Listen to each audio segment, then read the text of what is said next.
जय हिंद, नमस्कार।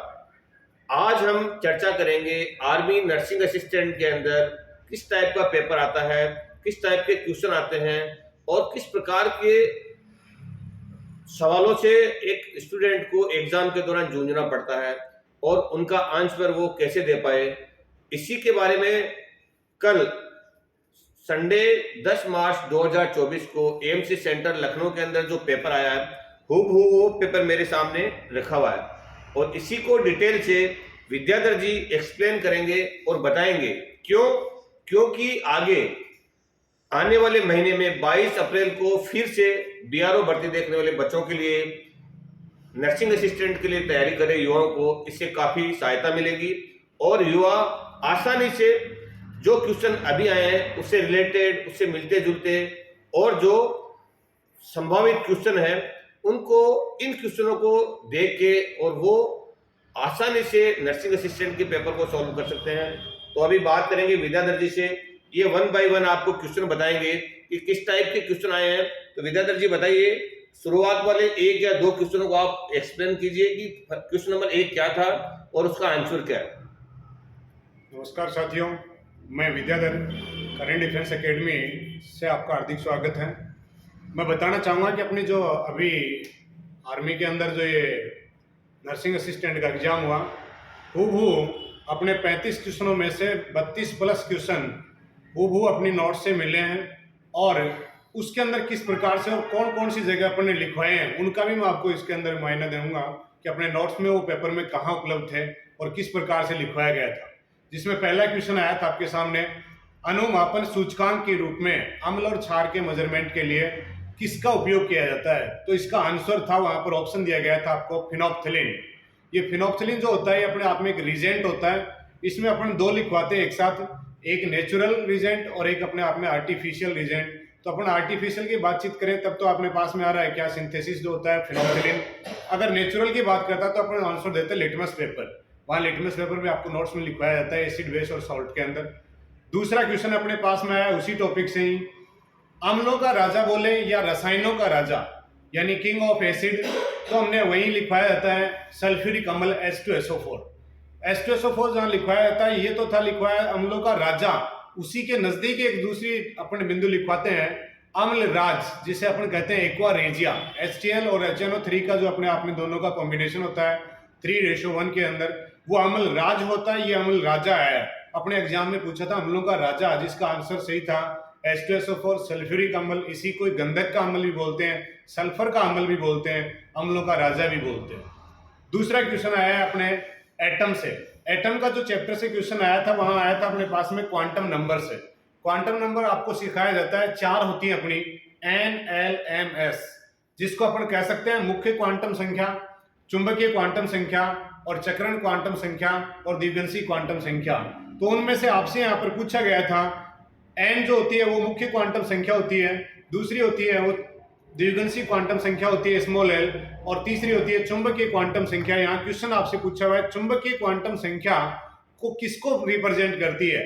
तो मैं साथियों आपको बता देता हूँ चारों के बारे में। जो अपनी एन होती है मुख्य क्वांटम संख्या, ये कोष के बारे में बताती है, सेल के बारे में बताती है। दूसरा आता है अपना अपना एल, जो सब सेल के बारे में बताती है, इसको द्विगंशी क्वांटम संख्या कहते हैं। तीसरे नंबर की जो थी उसके बारे में हमसे पूछा गया था एग्जाम में कि एम जो है वो किसको रिप्रेजेंट करती है। एम अपने आप में चुंबकीय क्वांटम संख्या को, मैग्नेटिक क्वांटम नंबर को रिप्रेजेंट करती है, जो एम से रिप्रेजेंट किया जाता है। और ये अपने आप में ऑर्बिट्स के बारे में डिटेल देती है, कक्षक के बारे में जानकारी देती है। तो अपना सही आंसर था कक्षक को रिप्रेजेंट करती है चुंबकीय क्वांटम संख्या। एस होती है वो स्पाइन क्वांटम नंबर होता है, जो इलेक्ट्रॉन के अपने आप में रोटेशन को, स्पाइन के बारे में बताता है, और वो चौथी क्वांटम संख्या होती है। इसी प्रकार अगला क्वेश्चन अपना आया साल्ट से ही। एटम से रिलेटेड और भी कोई क्वेश्चन आया इसमें? हाँ, एटम का अभी इसमें एक ही क्वेश्चन आया है। इस पेपर के अंदर एटम का एक ही क्वेश्चन आया था, बाकी आने चाहिए। यहाँ से आयन से भी इंपॉर्टेंट क्वेश्चन बनता है, बच्चों को नोट लगवाया था मैंने कि आयन भी बहुत अच्छा है। एक यहाँ से आयनिक बॉन्ड बनते हैं, वो भी एटम से रिलेटेड होते हैं, तो शानदार क्वेश्चन बनते हैं। पिछली बार एग्जाम में आया था आयनिक बॉन्ड से, और आयनिक बॉन्ड का उदाहरण पूछा था कि आयनिक बॉन्ड किस प्रकार से बनते हैं और किसका उदाहरण है, तो एग्जाम्पल से क्वेश्चन पूछा था। अब की बार एक ही क्वेश्चन आया जो क्वांटम नंबर से आया है। अगला आ रहा है साल्ट। साल्ट में पूछा है हॉर्न सिल्वर। हॉर्न सिल्वर में दोस्तों अपने यहाँ पर 3 साल्ट एक साथ लिखवाए जाते हैं, AgCl, AgBr और AgI। अब की बार इसमें जो क्वेश्चन पूछा गया है वो हॉर्न सिल्वर से पूछा है, जिसका आंसर था AgCl। AgBr होता है, ये फोटोग्राफी में काम में आता है, और आर्टिफिशियल रेन के लिए, कृत्रिम वर्षा के लिए अपन AgI को काम में लेते हैं। प्रश्न पिछली बार एग्जाम में आया था कि AgI कृत्रिम वर्षा के लिए किसका उपयोग किया जाता है, तो अपना आंसर था सिल्वर आयोडाइड, और अब की बार आंसर था सिल्वर क्लोराइड। एक बार विद्याधर जी आप ये बताइए कि इसमें ऐसे कौन कौन से टॉपिक है जिससे हमेशा क्वेश्चन आते हैं, इस बार भी क्वेश्चन आया है और पिछली बार भी क्वेश्चन आया है, और ऐसा कौन सा जो टॉपिक है जिसके अंदर से बहुत सारे क्वेश्चन इस बार भी हैं पिछली बार भी हैं, क्योंकि ऐसे अपन चलेंगे तो क्वेश्चन पूरा कराने में बहुत समय लगेगा, तो बच्चों के पास अभी समय कम है, 22 अप्रैल को उनका एग्जाम होना है, तो आप ऐसे ऐसे टॉपिक पे प्रभाव डालिए या प्रकाश डालिए जो बच्चों को काफी बेनिफिशियल रहेगा 22 अप्रैल के एग्जाम के लिए। देखो, जिसको अपने स्टार क्वेश्चन या स्टार टॉपिक्स कह सकते हैं, अपन देखें तो रसायन विज्ञान में सबसे पहला चैप्टर आता है अपना एटम। एटम के अंदर हम सबसे पहले बातचीत करते हैं एटम की डिस्कवरी, और उसके जो पार्टिकल्स होते हैं उनसे क्वेश्चन 101% निकलता है। एटम से जो आयन बनते हैं उनसे भी क्वेश्चन आने की बहुत पॉसिबिलिटी रहती है और हमेशा आते भी हैं। अब की बार पूछा है क्वांटम नंबर से, जो कि टेक्निकल के लिए बहुत इंपॉर्टेंट है चैप्टर क्वांटम नंबर। अब की बार नर्सिंग में भी इसमें क्वेश्चन पुटअप हो गया, ये इसी प्रकार से एटम का हुआ। फिर एसिड बेस और साल्ट का जो है ये तो 101% कोई भी एग्जाम हो हर क्वेश्चन इसमें आई बार आता है, हर बार इसमें से क्वेश्चन पुटअप होता है, कभी पीएच स्केल से, कभी साल्ट से। अब की बार साल्ट से एसिड से 2 क्वेश्चन आपके सामने आ चुके हैं, एक लिटमस पेपर से आ गया है, 3 क्वेश्चन एक ही चैप्टर से हमारे पास आए हैं। ऐसे ही अगर अपन आगे चले तो पीरियडिक टेबल से चैप्टर हमेशा अब आता है।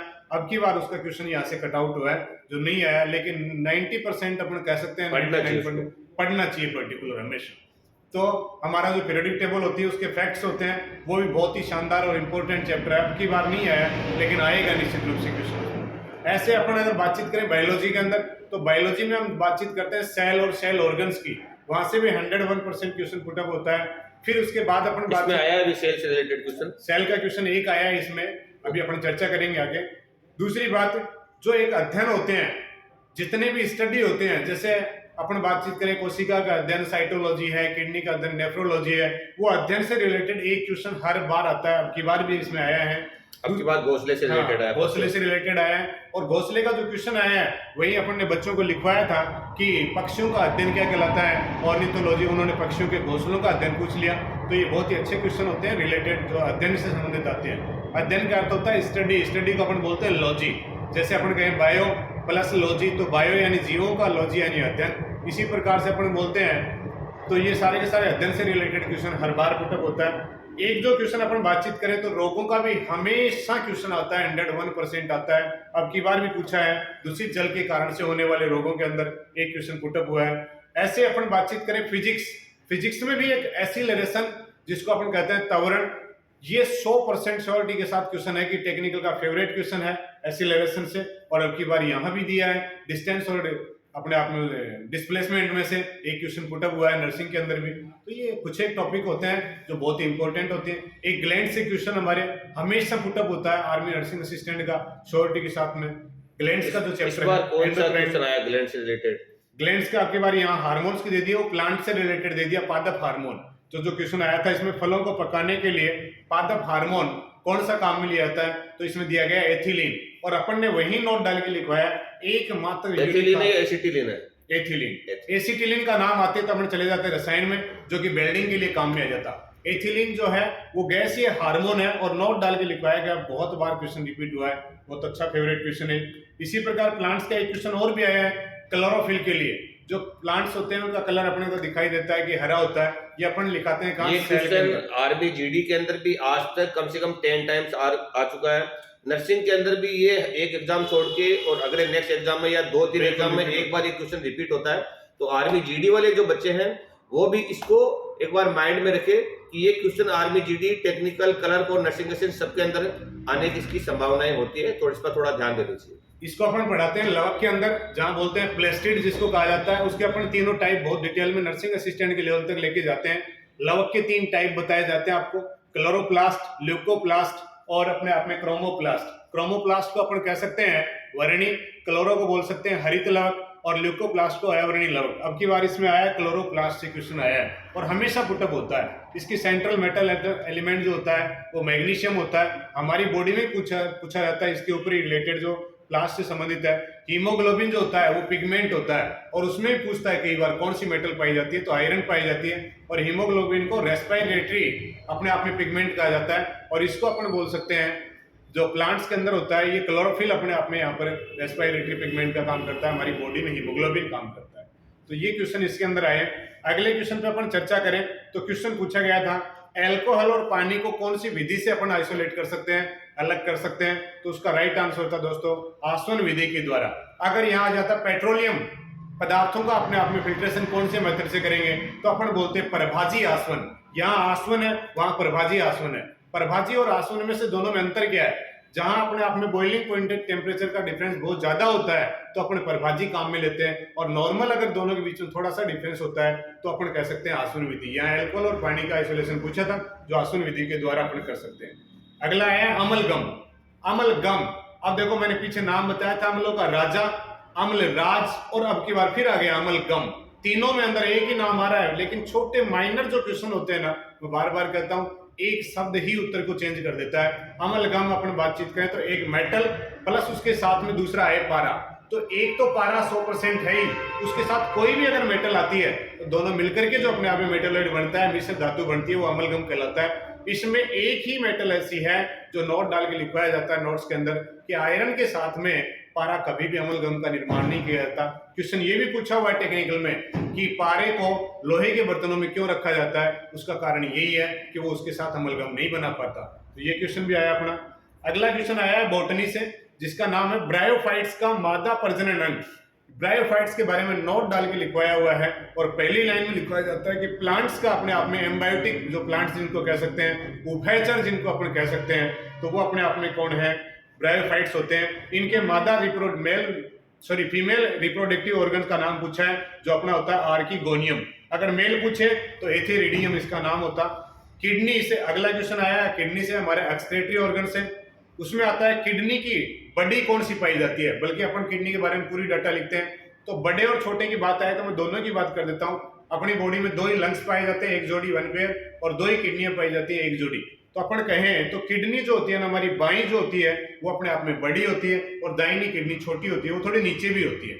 जब अपन किडनी के अंदर अपने अपने एक्सक्रीटरी सिस्टम का जो डायग्राम बनाते हैं तो उसमें रिप्रेजेंट भी करते हैं। ऐसे बायां फेफड़ा होता है वो अपना होता है द्विपालित, और दायां फेफड़ा होता है वो अपना ट्राइकेस्पिड या त्रिपालित होता है, जिसके अंदर 3 चैम्बर पाए जाते हैं। क्योंकि दायां फेफड़ा थोड़ा बड़ा होता है, बायां छोटा होता है। जस्ट उसके नीचे हार्ट प्रेजेंट होता है, जिसकी वजह से उसकी साइज छोटी है, वॉल्यूम दोनों की सेम होती है और दोनों का वेट भी सेम होता है 480 ग्राम। दूसरा अगला क्वेश्चन आया है जीवों की स्वरूप और संरचना यानी उसके स्ट्रक्चर के बारे में लिखवाया जाता है, और ये अपने नोट्स के अंदर पहली लाइन में लिखा हुआ है। प्लांट्स की जहां स्टडी शुरू करते हैं कि पादपों के जो आकारिकी अध्ययन किया जाता है वो क्या कहलाता है, तो मॉर्फोलॉजी कहलाता है। इसी लॉजी के अध्ययन दूसरा आ गया। अगला क्वेश्चन पूछा हुआ है कि पौधों और इसमें दिया था एथिनोबोटनी किसे कहा जाता है, तो प्लांट्स के प्रति जो मानव का जो व्यवहार होता है उसका अध्ययन जो होता है वो क्या कहलाता है दोस्तों, एथनोबोटनी कहलाता है। ये क्वेश्चन थोड़ा सा बच्चों के लिए टिपिकल था, क्योंकि प्लांट्स का अध्ययन लिखवा देते हैं अपन, भाव का अध्ययन लिखवा देते हैं, लेकिन दोनों के बीच में जो अध्ययन था वो नहीं लिखवाया। इसके साथ ही अपन ने यहाँ लिखवाया था इकोलॉजी, जो प्लांट्स का और इन्वायरमेंट का जो अध्ययन किया जाता है ना उसको अपन क्या कह देते हैं, यहाँ पर इकोलॉजी कह देते हैं। अगला क्वेश्चन आया है कौन से जीवों में मूत्राशय यूरिनरी जो ब्लैडर होता है वो नहीं पाया जाता, तो दोस्तों नोट डाल के लिखवाया जाता है कि हमारी बॉडी से एक्सक्रीटरी जो अपने आप में वेस्ट मटेरियल है वो 4 प्रकार के होते हैं। यूरिया होता है, अमोनिया होता है, यूरिक एसिड होता है और अमीनो एसिड होता है। तो जो जितने भी पक्षी होते हैं एवीज वर्ग जो होता है उस एवीज ग्रुप के अंदर हमेशा यूरिक एसिड का सीक्रेशन होता है। कारण है कि हमारी बॉडी से मल निकालने के लिए तो एलिमेंट्री कनाल या आहार नाल का यूज किया जाता है, और यूरिन निकालने के लिए यूरिनरी जो ट्यूब होती है उसका यूज किया जाता है, मूत्र द्वार से निकालते हैं। लेकिन पक्षियों में या फिर अपन इसके साथ और भी बता सकते हैं मगरमच्छ में और सांप में, छिपकली में, कीटों में, इनमें सभी में यूरिनरी ब्लैडर और जो अपने आप में एलिमेंट्री कनाल होती है वो कॉमन होती है, इसलिए वो बीच के साथ ही मलमूत्र का उत्सर्जन करते हैं। तो ये बातचीत हुई अपनी उत्सर्जन से संबंधित दोस्तों। अगला क्वेश्चन आता है प्रदूषित जल से नहीं होने वाले रोग। इसमें ऑप्शन जो दिए गए थे ना उसके अकॉर्डिंग अपने को चूज करना था कि कौन सा है, तो वहां ऑप्शन दिए गए थे मलेरिया, टाइफाइड, हेजा और इन्फ्लुएंजा। तो इसमें मलेरिया जो था ना वो प्रोटोजोआ जनित डिजीज होती है, इसलिए यहाँ पर दोस्तों पानी से नहीं होने वाला मलेरिया रोग था। अगला क्वेश्चन पूछा था टीबी से, जो मैंने बताया तभी रोगों से। बहुत इजी क्वेश्चन था, जीडी लेवल का क्वेश्चन था कि टीबी में कौन सा ऑर्गन इफेक्टेड होता है। तो हम नॉर्मली कह सकते हैं हमारे लंग्स जो होते हैं वो इसमें इफेक्टेड होते हैं। इसके वायरस भी पूछ सकते हैं, जीवाणु जनित भी आपसे पूछ सकता है। तो रोगों के अंदर हमेशा एक क्वेश्चन आता है, इसको बहुत अच्छे से आर्मी जीडी के अंदर टेक्निकल में, क्लर्क में रोगों से रिलेटेड क्वेश्चन आता है। रोगों के खिलाफ कौन से टीके होते हैं उसके बारे में आता है। रोगों की खोज किसने की थी या टीके की खोज किसने की थी उसके बारे में आता है। ये सारी चीजें आर्मी जीडी, क्लर्क, टेक्निकल और ट्रेडमैन सबके लिए आता है। जीडी के लिए और नर्सिंग के लिए रोग 101% एक रोग का क्वेश्चन देगा। इसको श्योरिटी के साथ लिखो, पढ़ो और बोलो, 3 बार रिपीट करो, 101% एक क्वेश्चन होगा। दूसरा आया है, अपने बॉडी के अंदर पूछा गया है कि जहां अपने पढ़ते हैं पीयूष, उसी के रिलेटेड एक ग्लैंड होती है वहां पर हाइपोथैलेमस, जिसको अपन कह देते हैं। हाइपोथैलेमस हमारे बॉडी के टेम्परेचर का कंट्रोल करती है। क्वेश्चन पूछा है शरीर का ताप नियंत्रण। इसको देखो, मैं 2 रूप में पढ़ाता हूं कि हाइपोथैलेमस के पास में अपन देखें तो ये 2 भाग होते हैं, एक थैलेमस और एक हाइपोथैलेमस, जिसको अपन मारवाड़ी में बोल देते हैं छोटकिया और बड़ोड़ा। तो यहाँ कंट्रोल तो करता है कौन? जो बड़ा होता है हाइपोथैलेमस। ये हमारी बॉडी के अंदर ताप का कंट्रोल रूम होता है, लेकिन ताप को अपने आप में सेंसर के रूप में काम करता है थैलेमस। तो ये दोनों अपने आप में पार्ट पढ़ाए जाते हैं। और इसी पीयूष ग्रंथि का दूसरा नाम पड़ जाता है इस हाइपोथैलेमस के कारण, हाइपोफाइसिस ग्लैंड भी कहते हैं पीयूष को।